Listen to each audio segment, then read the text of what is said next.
I have no idea if this is going to go well or bad. Is it actually going to look like that? Kind of displaying something here that's not really being shown. Wish me luck.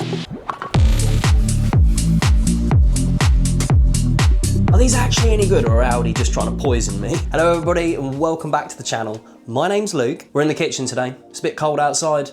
Christmas is in full swing, and I'm taking a different spin on the content for now. And we're doing something a little bit different. We're taking a break for some festive food, and we're trying these. We're trying these. Now, these are in Aldi. I've spent a very long time walking past these and seeing them in the fridges that they've got, or the freezers in this case. So these are two freezable items. They both cost £1.59 each. It slightly worries me a little bit, but this is genuinely me being curious. I don't know if I want to know how good they are or how bad they are. So this is an experiment that I'm going to do. We're going to take a little look into them. We're going to go through the cooking process of them because I'm fed up of wondering whether or not they're actually any good. Back in the day, I used to love myself a Rustler's burger, you know, part of any solid heritage to anyone, I think, nowadays, especially me. But we've got two options here. And can you see how they've marketed them to kind of, certainly this one, almost look like McDonald's? Do you know what I mean? It almost looks like a Big Mac, doesn't it? The typo's exactly the same, the writing itself, it makes you think of a Big Mac, doesn't it? But as you can see on the picture there's a picture of a nice juicy looking burger. I wonder if that's the end product. So these are both freezer items, keep them frozen. And there's a couple of different methods for cooking each one. So I'm gonna do them one at a time, keep it as snappy as possible. We're gonna start with the Big Mac lookalike ripoff slash whatever this is trying to be. We're gonna unbox it, we're gonna take a look at it, and we're gonna find out some bits and pieces about it, so let's get into it. So again, that packaging looks very, very much like a Big Mac itself. How do you stack up? The big stack. So that's all your kind of product marketing, made by Snacksters, which is, I'm assuming, kind of like a company that are providing these two Aldi's. If you want to take a look at any of the nutritional information, it's all there on the back for you. So there's a couple of different options for cooking this. It says here that you can cook it in a pan. So it says here you can basically use a pan for the integrity of the whole cooking process. So we're going to do that. I feel like this is going to give it its fairest chance. Alternatively, you do have a microwave option for 2 minutes at 800 watts. And there's an air fryer option. Again, feel free to pause the video if you want to read any of that. I do not have an air fryer, so I don't really want to give it, I feel like microwaving it's the easy option. So we're going to get the pan out. Let's get into the bare bones of this, shall we? So it comes in one of these cellophane bags. Let's leave that over here. Okay, so your patties are here separately. You have that slice of American cheese. Let's open it up. It's an absolute wedge. Let's pop that bun down there for now. And it also comes with this sachet of sauce. Again, it's all frozen, so it says this is just a sachet of burger sauce, and it says to defrost it in a cup of warm water, so we'll obviously do that as well. And these are the patties. Not very thick. They don't look 100% appetizing at the moment, but that's what we're here for. We're gonna see what this is about. Let's see if this big stack can impress me. So it says to cook these side by side in a preheated pan for 90 seconds each until nicely brown. We've also got our little ramekin here. We're gonna place our sauce into it. Give it time to defrost a little before the burgers are ready. Give them a little squash down, get them nice and cooked. That's about 90 seconds. Let's flip them over.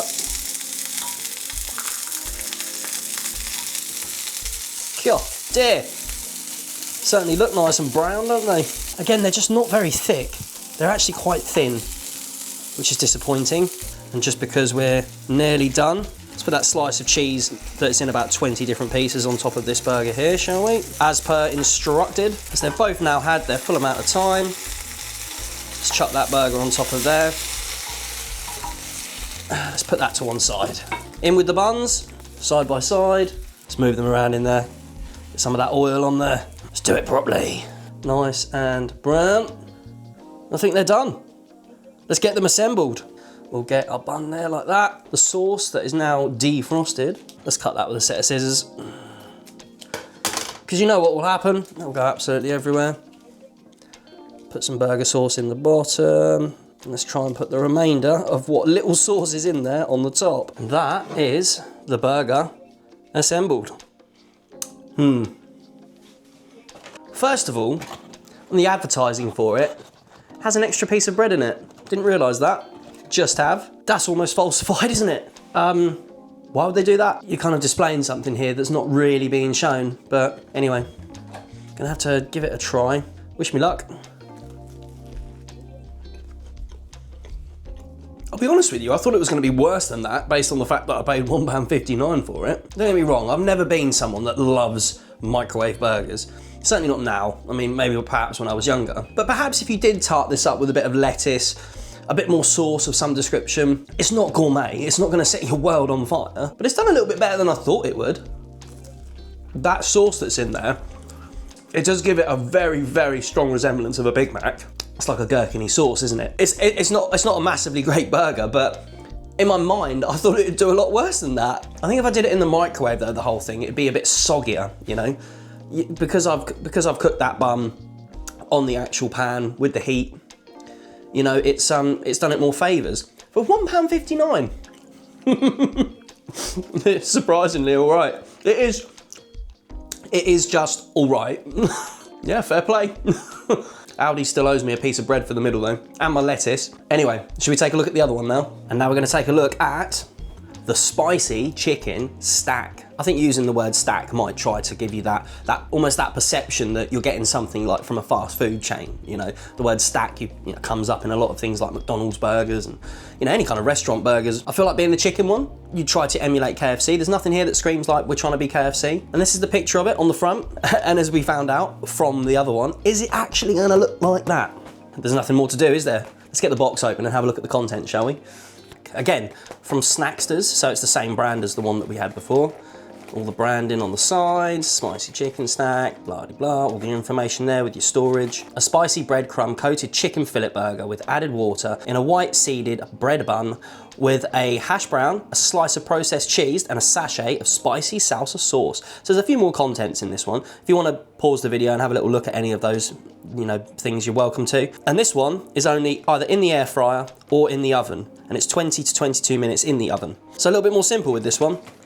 Let's take the box apart, shall we? It's been squashed into my freezer. That's why the box has taken a bit of a battering. Let's have a little look in here, shall we? What have we got? There's a few more components to this one, and the bun's a lot thinner. I can tell you that straight away from looking at it. You've got a sauce sachet in here somewhere. Oh yeah, you've got a sauce sachet. So you've got your bread there. The bun's a lot smaller than it was in the other one, for anyone that cares. You've got a hash brown that comes with it as well. We'll just put that on our cooking tray there. And then we've got the chicken fillet that comes with it. That's a pretty big size, to be fair. If you were to hold it against the base of the bun, you can see that it kind of dwarfs it a little bit. It's quite an luminous looking orange, so it'll be interesting to taste it. And obviously we have that slice of cheese. I want to get this tray filmed up, get it in the oven, and then we're going to have a look at it. Oven preheated to 200 degrees. Let's pop them in there. These need to go in for 20 minutes, and then it needs to go back in fully assembled as the finished product, just for a further 2 at the end. Here we are. I've just got to finish it off by putting that sachet of salsa in the top and then close that up. What do we think? What do we think? It could do with some lettuce. I feel like it's a lot more true to the picture though, this one. You can kind of see it there. It's a little bit more true. It actually looks all right. Spicy chicken stack. The top of it, like the bun has come out, it's almost crispy. You can see in there you've got that hash brown, you've got the cheese. It actually looks quite good. Let's see what they're all about, shall we? When you bite into it, you can taste like the chicken's had a bit of water put into it.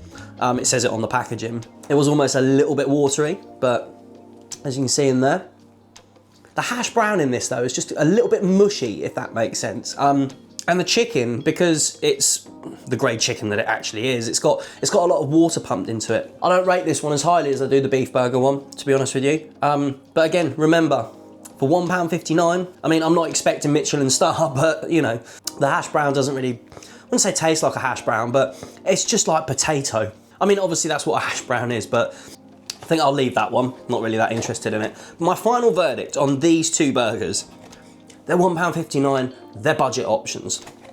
This one tastes like £1.59. This one probably tastes less than £1.59. I wasn't that impressed with the chicken one. But the beef one was actually quite good. And I think maybe perhaps it's because we cooked it here on the hob itself in a pan that was hot. I would say with a little bit of lettuce in that as well, that would actually taste quite good. Again, the complete disclaimer that these are cheap frozen burgers. But I was impressed with this one. This one definitely has to win for me out of these 2. And that being said, if I was to have any one of them again, it definitely would be the Big Stack. Thank you for tuning into the video, guys. Cue the music.